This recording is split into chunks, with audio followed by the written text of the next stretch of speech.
Hey guys, what's up? It's me, Thomas. Today we're back here with the kill count. Today we have Smile 2 for 2024. So, yep, we got the Smiling Demon here once again. This time he's targeting a pop star trying to make a comeback. Woof. Anyway, let's go ahead and see how far this goes. Be sure to like, subscribe for more. Hope you enjoy. Let's go.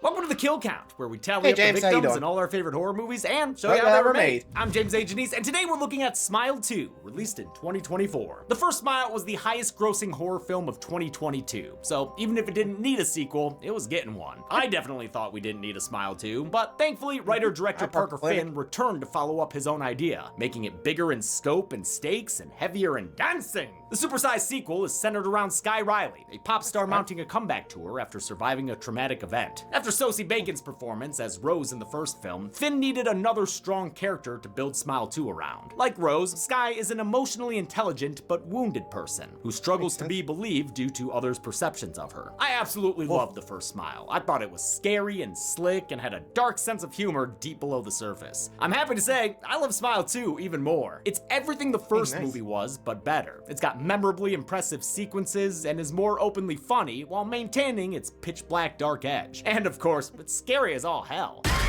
Ooh. I mean, we're talking the best jump scares in the game here, folks. In fact, this might sound hyperbolic, but I almost feel like Smile and its sequel are the standard bearers for what good horror can be. I'm not saying they're the best horror movies, but they might best represent the spirit of the genre. The kind of movie where the theater's full of nervous giggles the whole time, punctuated by collective screams. Like, if your non-horror friends said they wanted to watch a really scary movie, just recommend this one. They'll have a great time shitting themselves. Plus, it's got brain behind it. There are interesting themes beneath that wicked sense of humor and all those jump scares.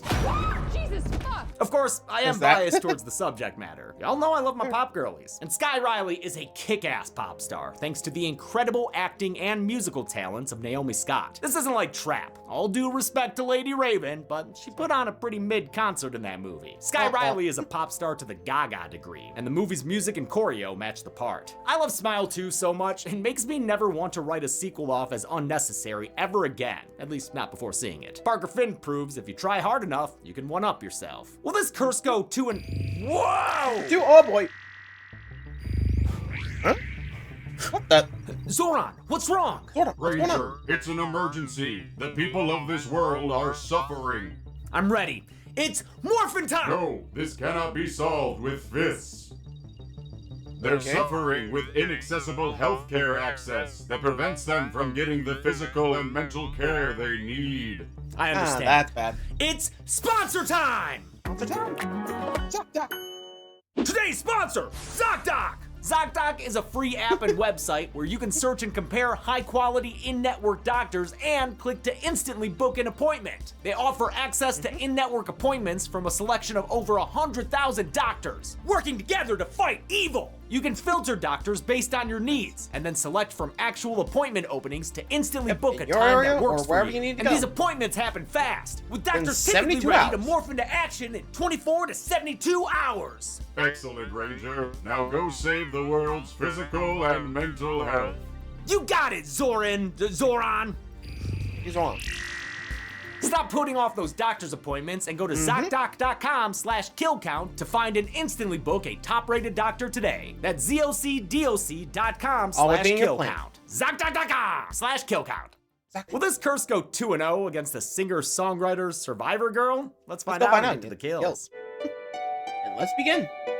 The movie begins, lucky for it, with Kyle Gallner. It's been 6 days since the end of the first film, so 6 days since Joel witnessed Rose go up in flames. Oh, and speak of the flaming devil, there she is! But I already counted you last time, Rose. Yep, don't you ain't count. going on the count twice. Joel's terminal with the Smile Demon, which we learned all about in the first movie. It causes you to hallucinate reminders of your trauma. Before a week's up, the Smile Demon will slide down your throat and make you traumatize another person via, well, you know what. That. Then that person becomes infected, and the Smile Demon carries on. There's only one way to rid yourself of the demon, and you can't dance yourself clean LCD style. You have to pass it on to another person via trauma by violently killing someone else right in front of them. It worked for Robert Talley, so Joel's hoping it'll work for him too, and he's found the most ethical way he can think to do it. In an incredible, unbroken one-take that's over 6 minutes long, Joel ambushes a pair of drug-dealing brothers who murdered a mother and her child. He doesn't want an innocent to suffer, so he's targeting these categorically bad men. I brought something to give you. Uh-huh. But you have to watch what I'm doing.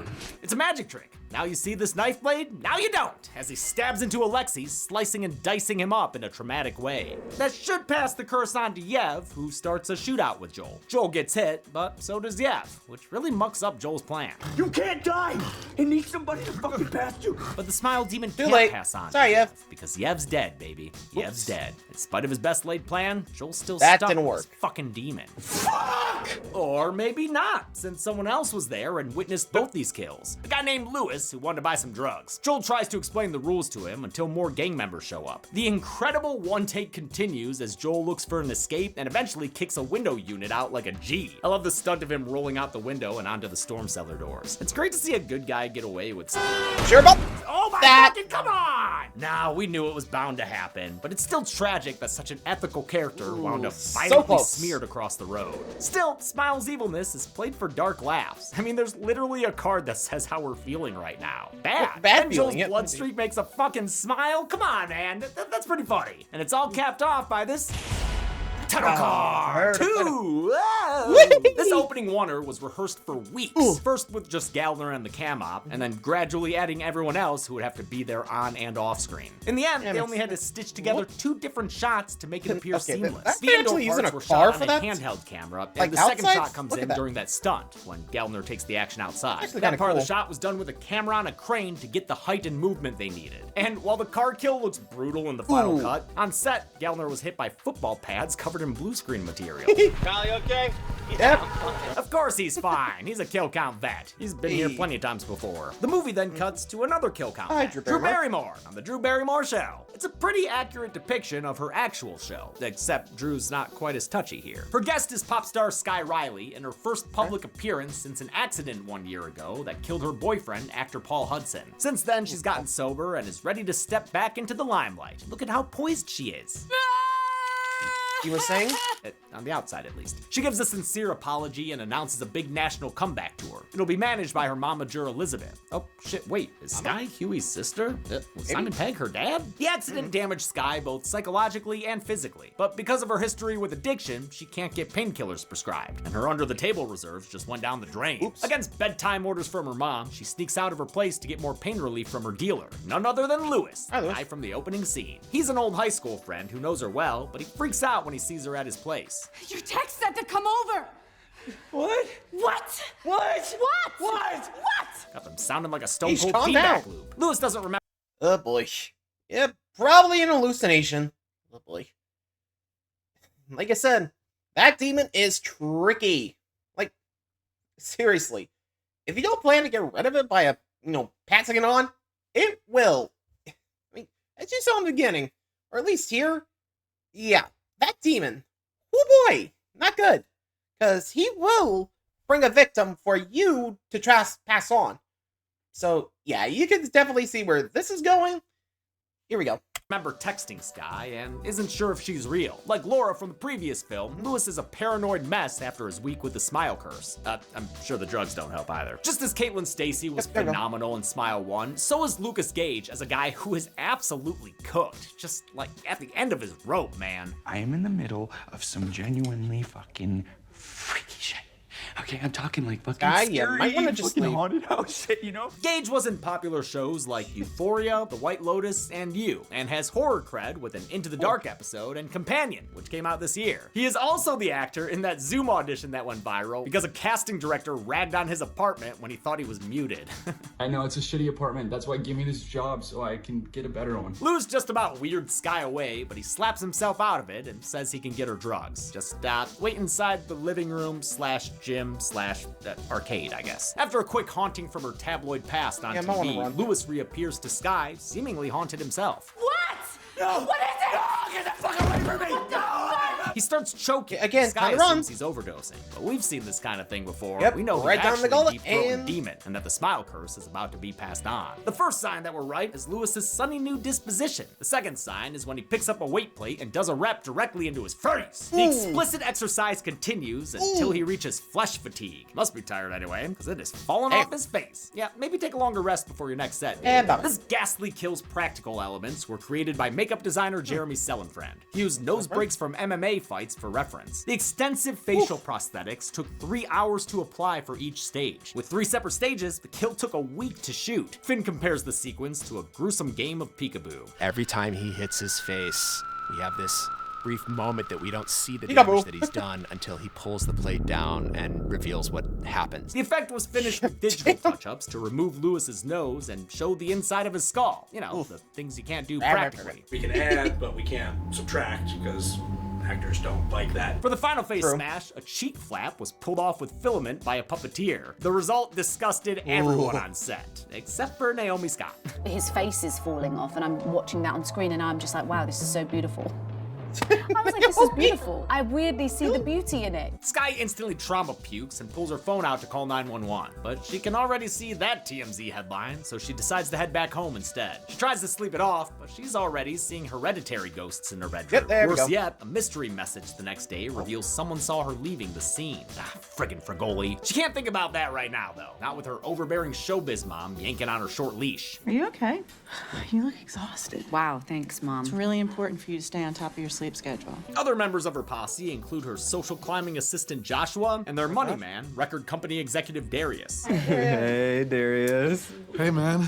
Oh, poor Joshua. Dina. They all say they're rooting for Sky, but no one bothers listening to or checking in on her. They're more concerned about her career than what she's going through. Money. Finn said that loneliness I'd is say- key to the character. Someone who's become so famous, she can't trust anyone around her. Sky does a photo shoot, which features director Finn in a cameo, Finn. then gets whisked away to a meet and greet with her fans. The scene shows how awkward some fan interactions can be, like with this one dude who looks like he hitchhikes through Texas with a camera and a razor blade. I could make you happy. I do worry the scene's a little mean, since it makes the guy with a skin condition a maladjusted creeper, but it is a realistic fear for someone like Sky, who's probably subjected to lots of fans who cross lines. Mostly, I think a lot of Yeah, fandom makes is quite sense. genuine and earnest, but it can be overwhelming. It's especially overwhelming when she has to interact with a tween who looks like she gets up to trouble with Alfred P. Newman. All right, you grinning weirdo, go on and get. With no one to Right. talk to, Sky decides to hit up her childhood best friend Gemma. She hopes they can pick things back up where they left off. Or, well, maybe not right where they left off. They haven't spoken since Sky's accident, but she still gives her a call. It's probably really shitty of me to even be calling you, but I don't really have anyone I can talk to right now. Gemma calls her back and agrees to come over and keep her company. That's a good friend right there. While she's waiting, Sky takes to the piano. Naomi Scott actually released an in-character EP as Sky Riley, which served as the movie's soundtrack album. Scott's been writing music since she was 14 and is a seasoned Disney musical vet, having starred in Lemonade Mouth and as Jasmine in the live-action Aladdin. She helped write 2 songs for Smile 2, including this piano ballad titled Just My Name. Most of the other music was written and produced by Alexis Kesselman under her stage name Ida Rose. Writing music in character allowed Scott to explore styles she wouldn't have tried otherwise. It's funny because my producer who I produced my music project with, when I played him the songs, he did not think it was me. It also helped refine the character, as did their pre-production shoot of an entire music video for the song Grieved You, which is only briefly seen in the final film. The lovely ballad's interrupted by the sound of breaking glass. One of her Voss water bottles is shattered on the floor. When she goes to clean it, she finds a different mess, a trail of dirty clothes. Huge emphasis on dirty. Okay, we get it, movie. It's poopy! She finds the creepy fan from the meet and greet standing butt naked at the end of her hall. He chases her to the front door, which she opens to find BFF Gemma, finally here and very confused. Someone else here? Good question, but not sure, since now there's no trace of him. It turns out that Voss bottle isn't broken. At least that means Sky can get to chug-a-lugging. Anytime I feel overwhelmed by the urge to use or get drunk, that I should stop whatever I'm doing and drink a full glass of water. Sky apologizes to Gemma, and the two friends reconcile, which is great, because Gemma is the best. Dylan Jalula is so funny with all of her reactions. Like after Sky tells her she saw Lewis die via weight plate to the face. What? Wait, really? Ew, oh my god, what? Gemma offers to spend the night with her for protection, but she can't protect Sky from her dreams. And that's where Freddy Krueger gets in. And also trauma. Because Sky has a nightmare about that car accident where she sees the bloody body of her boyfriend Paul. I'll put him on the count now, since this nightmare is also a flashback to a visible depiction of his death. It's an intense scene that Scott absolutely sells with her performance. Sky awakens from her nightmare, thankfully still in that sweet talking head shirt, and tries to have a heartfelt moment with Gemma, who reacts with a terrifying smile. Ah, man, you hate seeing someone smile like, oh dear God, come on, what the fuck? When Sky actually wakes up from that fun little demon trick, she's late for a show rehearsal, disappointing her mom and hundreds of people waiting on her. They're there for a full dress rehearsal of her song Blood on White Satin, which is honestly a bop. Although Sky's influenced by a lot of pop stars, including Rihanna, Olivia Rodrigo, FKA Twigs, and of course, Mother Monster Lady Gaga, it was important to Finn that she felt like she had her own style as a performer. I was really craving something that was immediately pop, but not bubblegum. I wanted something that felt more artistically inclined, more raw edge, more personal. Naomi Scott worked with choreographer Celia Rowson Hall for only 2.5 days to learn her moves, which were meant to be somewhere between dance and avant-garde. Singing and dancing days were welcome breaks for the actress amidst the emotionally taxing shoot, most of which she spent crying and screaming. Naomi had to basically learn all these songs and this choreography while she's also in the middle of a very, very intense horror film. She's a force to be reckoned with. The intense horror yeah, even I would be able to, I'm not sure if I'd be able to turn that off. Like, I'd still be in victim mode, I think. I mean, the fact that Naomi was able to go between, like, pop star singing and that, oof, man, she is strong. Or, you know what I mean, right? Oh, boy. Anyway, next. Elements return soon enough, right in the middle of rehearsal.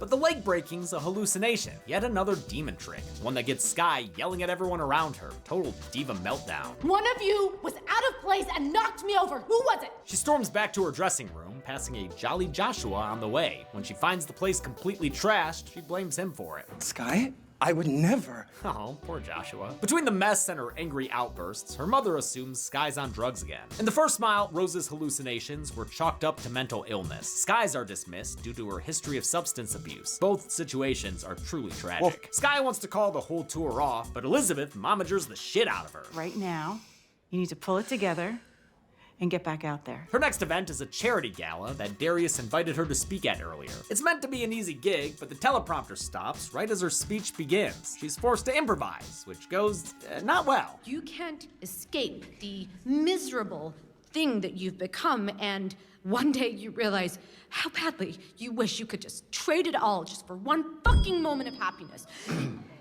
Lady, this is a charity gala for, like, orphans. When the teleprompter starts again, it introduces a very special guest, Paul Hudson. Come on up, Paul! Paul is played by Ray Nicholson, Jack Nicholson's son, if you couldn't tell by the way he looks exactly like Jack Torrance. My mom says, you know, Ray, you look like you your were father. such a beautiful boy. And then you started to look like your father. Wow. Thanks, Mom. Parker Finn's a huge fan of The Shining and turned this whole sequence into an homage to that movie's iconic bar scene. Sky steals herself and wills the apparition away. And it works. Everything's okay. You were saying? Oh, jeez. Never mind, dude. I The know. lady just went through a table. Oh my God. That was awesome. We gotta see that again. Oh, God. Yeah, that Ow. really happened. Oh, Blaze, man. okay. I love movies. While her team does damage control, Sky is sent to time out in her apartment with her White Lotus-looking wallpaper. Pretty appropriate, since that show's music is done by Cristobal Tapia de Veer, the composer for this movie too. He returns after working on the first Smile, alongside several other key creative crew members. Sky gets another text from her mystery messenger, who knows who she is and what she's going through. They say Lewis went through the same thing. Just look at the videos he was posting days before he died. He just stares at me. Smiling. She's jump scared out of the video and agrees to meet with the unknown texter at a real cozy looking bar. The upholstery on those booths, not bad. The man behind the messages is a nurse named Morris. He knows all about this demon who appears as smiling people. He had been tracking Lewis since he was the end of the chain, the same chain we saw in the first movie. The cop got it from some doctor who got it from a patient who got it from a college professor. Who got it from a woman at a business conference, who got it from a guy at a gas station. Joel went back 20 people in the chain. It turns out Morris's brother was somewhere in there. That's why Morris has been on the case. His brother was killed by the curse, as shown in a cutaway jump scare where he's played by makeup artist Jeremy Selenfriend. Damn. You know, he's mostly here for exposition, but I do find Morris really likable and interesting, so it works for me. Morris feels bad that he didn't believe his brother when he was alive, so now he's trying to stop the chain. But as long as it has a host, the demon will survive. So Morris pitches a crazy idea. So it only stops if I die before it kills me? Exactly. We need to kill you first. What? Okay, he's reining it in. He's reining it in! He'll only kill her technically by temporarily stopping her heart. You know, the old Fear Street / countdown technique. It always works, mostly. He promises to Yeah, basically, just adrenaline to bring it back. So, again, I'd be a little nervous when they say, you gotta die. I'd be like, are you nuts? Like, no thanks. Yeah, I'd be a little nervous too. Anyone else? Anyway. Resuscitate her with his nurse skills, but before Skye can mull it over, she gets recognized by the public and has to flee. She gets back home and chugs her comfort water, which she does so often in this movie, it occasionally made Scott sick. I mean, she's drinking whole bottles and unbroken shots, but she felt it was important for the character. I think it's such a visceral thing, and I think it makes you feel so uncomfortable. And Parker was like, if you can't do it, I'm like, no, but like, we have to. This is so important. Skye prepares to leave the city in another great long oneer. Unbroken shots like this really add to the movie's suspense, and are technically impressive as hell. I mean, this one includes her shattering a huge glass plate in her bathroom. There's no room for error there. And the shot started with that water drinking, meaning every time they did it, she had to chug again. That's why they needed an hour-long rest between the takes for this sequence. They did the whole thing all the way through twice, and parts of it 5 times, I guess so they could stitch it together as needed. Before she can leave, she's stopped by some house guests. What the? A brood of backup dancers. One of them is played by Nicholas Slick Stewart, who recently starred in the T-Pain music video we produced. In a memorable sequence, the dancers creepy crawly after Skye in a big old people pile. Naomi Scott had already shot dance sequences with these performers, so she was comfortable with them grabbing her and getting physical. In fact, they subject her to a movement improv class, flipping her around and banging her head on the piano. Then they tear out a chunk of her hair and ultimately give her the Captain Rhodes treatment, hold the guts. But she's still gonna be choking on something, because they give her a case of arm and mouth disease, and that case goes deep. Skye is flashed back to the night of the car crash, showing us the coked up argument she was having with Paul. What? I'm so fucking what? Say it, what am I? Tell me I am so fucking... You're fucking psycho! Oh, yeah! It's a super uncomfortable scene, and not only because of how fast he's driving. Nicholson and Scott's performances are excellent, as is the close quarters camera work by cinematographer Saroff. The scene was shot in a fake half car on a hydraulic system in front of a blue screen. The unbroken panning back and forth between the characters speaking directly to the camera literally puts us in the middle of their domestic dispute. As the argument escalates, it's revealed that Skye was the one who caused the crash by backseat driving them straight off a cliff. Skye wakes up from her nightmare in a recovery center. Apparently her mom found her passed out in her apartment. She says Skye needs to fix herself and still go on tour, which Skye says isn't possible right now. Mom, you don't understand. No, you don't understand, Skye. There are no more second chances. If you cancel, this is it. Obviously, Elizabeth is a selfish stage mom, but her perspective makes sense here, and Rosemary DeWitt makes her believable. To prepare for her mommy manager role, she researched the Kardashians and watched reality shows like Raising a Fucking Star. Where is it your best interest? Where is it your kids' best interests? Where do they get blurry? Where is the slippery slope? Skye tries to stand up to her mother, but it doesn't work.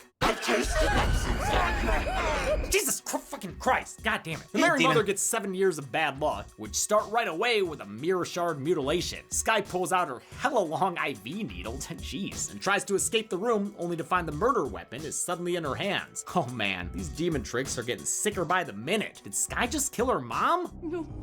No.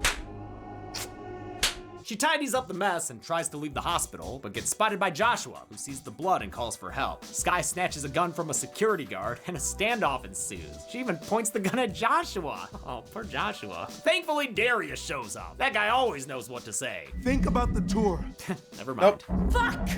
The tour! Skye GTFOs and runs into Gemma, who just arrived for a visit. She carjacks her own chauffeur, and since besties don't let besties drive angry, Gemma joins her for the joyride. Skye reroutes them to a meetup with Morris, intent on killing this demon once and for all. But as she tries to explain the plan to Gemma, she gets a phone call from Gemma. Wait, what the fuck? It's a repeat of the scene with Dr. Northcutt from the first film, only with a heartbreaking extra punch. Gemma hasn't been real this entire movie. Did you spend the night at my place? What?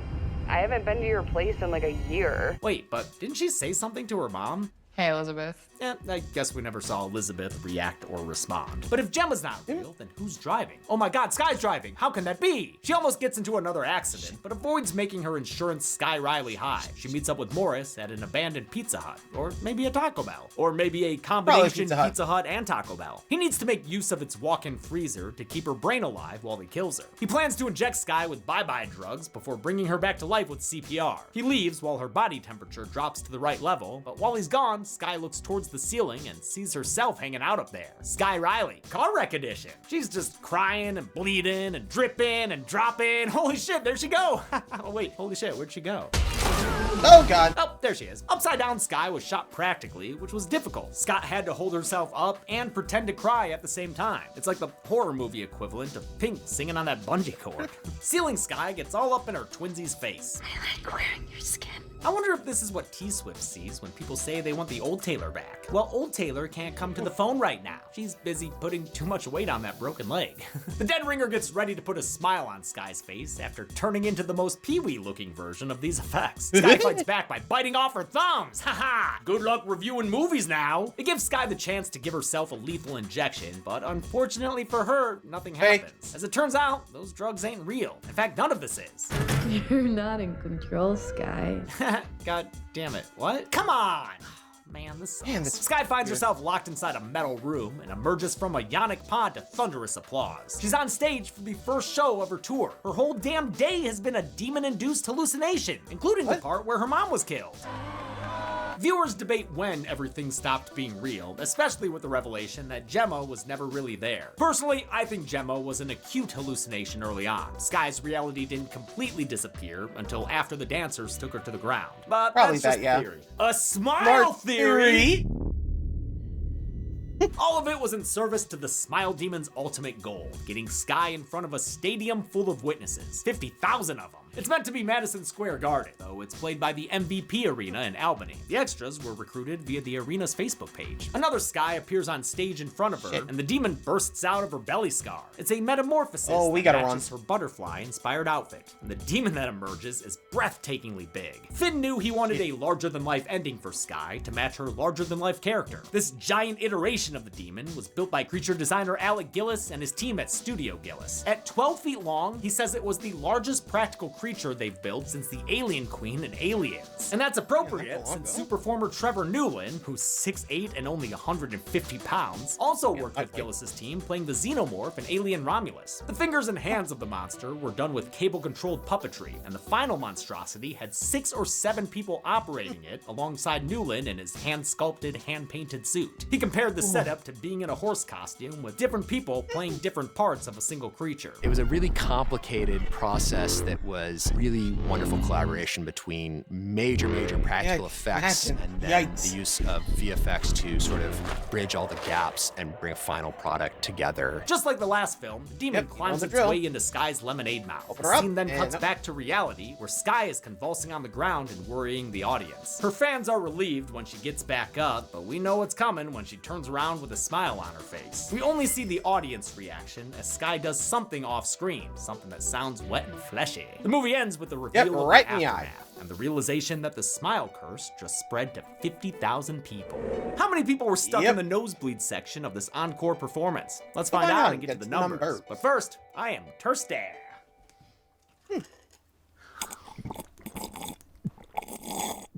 Don't drink it all.